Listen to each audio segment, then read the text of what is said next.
In this tutorial, we'll show you how to enable the Bookmarks bar, also called the Favorites bar, in Microsoft Edge. If you find this guide helpful, please consider liking the video and subscribing. Having the Bookmarks bar at the top of Edge is really handy because it lets you quickly access your favorite sites with just a click. For example, I've added Google to my bar, but it's not showing up right now.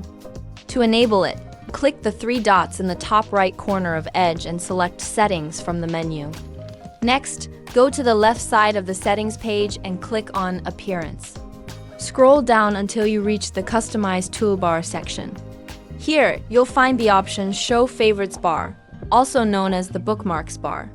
By default, it's set to Never, but you can choose Always or Only on new tabs.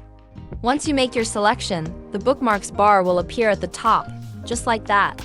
If this tip was useful, be sure to leave a like.